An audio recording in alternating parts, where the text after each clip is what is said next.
नागपूरची विश्वास sir. Thank you very much. धन्यवाद। श्री चंद्रशेखर जी। धन्यवाद सभापति जी। यूनियन बजट पे आपने मुझे मेरी बात रखने का मौका दिया।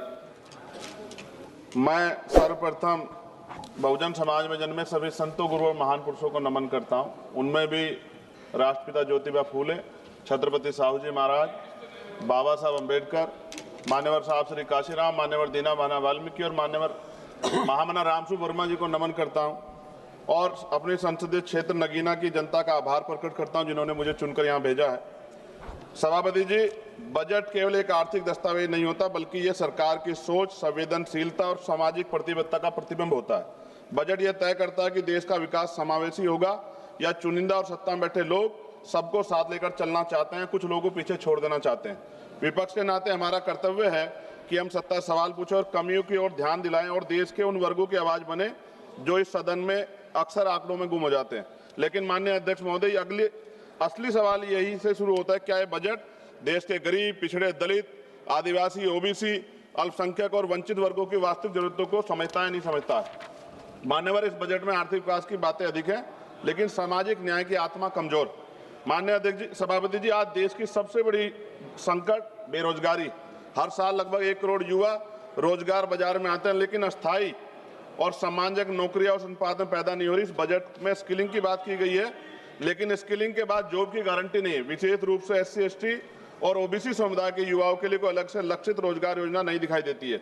देश की लगभग 45% आबादी जो कृषि पर निर्भर है, जिसमें SC, ST, ओबीसी समुदाय की भागीदारी सबसे अधिक है, लेकिन कृषि और GDP में योगदान 15% से कम किसान की औसत आय अब भी सिर्फ MSP कोई गारंटी सरकार की तरफ से नहीं दी गई है।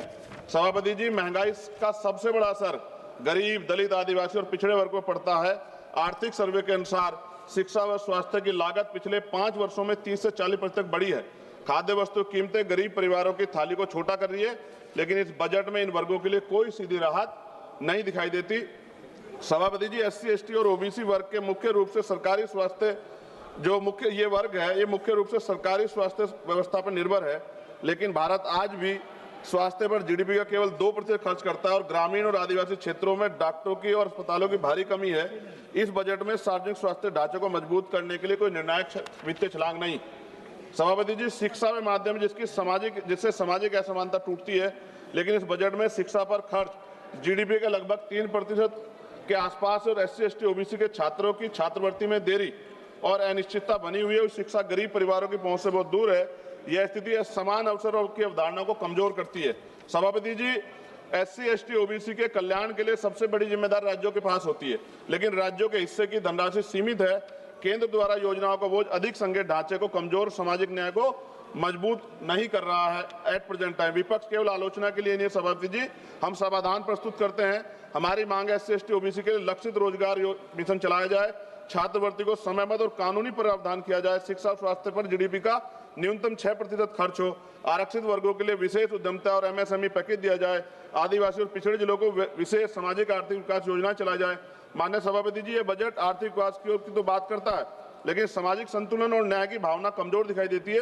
विपक्ष के नाते हम कहना चाहते हैं कि हम विरोधी नहीं है, लेकिन अब बहिष्करण और उपेक्षा के विरोधी है। जब तक SC, ST, ओबीसी और वंचित और विकास की मुख्य धारा में बराबरी में शामिल हो, तब तक विकसित भारत का सपना अधूरा है। सभापति जी, सरकार 100 स्मार्ट सिटी की बात कर रही थी, लेकिन आज भी भारत में सफाई कर्मचारी, संविदा कर्मी गटर में उतरता है सर। और मैं सरकार से पूछना चाहता हूं, चांद पर पहुंच गए, लेकिन अपने भाइयों की सुरक्षा और तकनीकी मशीनें उनको क्यों नहीं उपलब्ध करा पाए?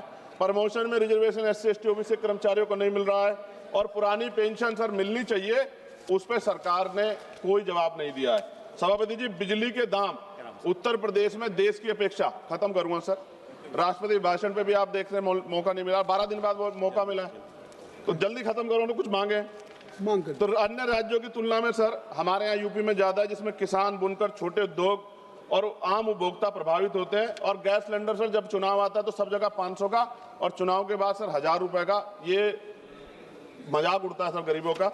सभापति जी, 1 रुपए लीज पे पूंजीपतियों को जमीन दी जाती है, क्या ऐसी कोई योजना गरीबों के लिए भी आएगी, SC, ST, ओबीसी माइनॉरिटी के लिए, कि उनको भी जमीन मिल जाए?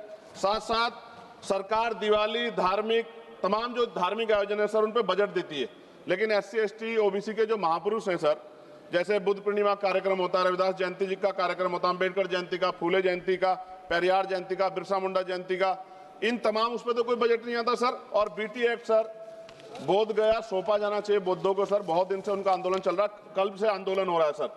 और अहिल्याबाई होलकर जी की देखिए आप मूर्ति तोड़ दी गई और बाबा साहब का पोस्टर जला रहे हैं सर मध्य प्रदेश में, सरकार ध्यान नहीं दे रही। आप अपनी मांग सर, हाँ मांग रख रहा हूँ सर। ऑलरेडी एक और प्रधानमंत्री आवास योजना का दावा है और उत्तराखंड के नैनीताल में हल्द्वानी में गरीब परिवारों को बेघर करने के लिए मकान तोड़े जा रहे हैं आप सर। कृपया समझ- पंजाब में जो बाढ़ आई थी सर, एक मिनट दीजिए सर, एक मिनट दीजिए। पंजाब में जो बाढ़ आई थी उनके लिए कोई विशेष योजना नहीं है, और जातिगत जनगणना में जब सर OBC का कॉलम नहीं जोड़ा सर। मेरे लोकसभा क्षेत्र नगीना में हस्त निर्मित पेंटिंग ब्रुश कुटीर उद्योग, यह उद्योग पूरी तरह से हाथ से चलता है, दशकों तक कर मुक्त रहा, करीब 50% स्थानीय आबादी आजीविका इसी पे निर्भर है, 18% टैक्स लगा रखा। मेरी मांग है धन्यवाद। उसको 5% किया जाए सर। 2-3 मांगे सर, इनको उठा दो बस। काफी मांगे आपने कर दी सर काफी मांगे कर दी। रेलवे कनेक्टिविटी का विस्तार सर हमारे नगीना लोकसभा क्षेत्र में किया जाए। राष्ट्रीय एवं राज्य मार्गों सर, ग्रामीण क्षेत्रों में सड़कों की हालत बड़ी खराब है। जिला अस्पताल सर, वहां IIT IIM और एयरपोर्ट बने, इसकी मांग हमने पिछली बार भी उठाई थी सर। अंत में लघु उद्योग सर, MSME का कोई प्रोजेक्ट जो ऐसा लगता है जैसे हम विपक्ष के लोग हैं तो हमारे लिए कोई योजना हमारे क्षेत्रों के लिए नहीं होगी सर। सबका साथ, और सबका कौशल विकास सर, युवाओं के लिए आधुनिक स्किल डेवलपमेंट सेंटर स्थापित किया जाए मेरे क्षेत्र में। लोकतंत्र की ताकत सवाल पूछने में है और संसद की गरिमा कमजोरी की आवाज उठाने में। मैं सर अंत में कहना चाहता हूँ SC ST OBC पे अन्याय कब रुकेगा? श्री कल्याण बनर्जी Sir, हो गई। the union budget of 2026-27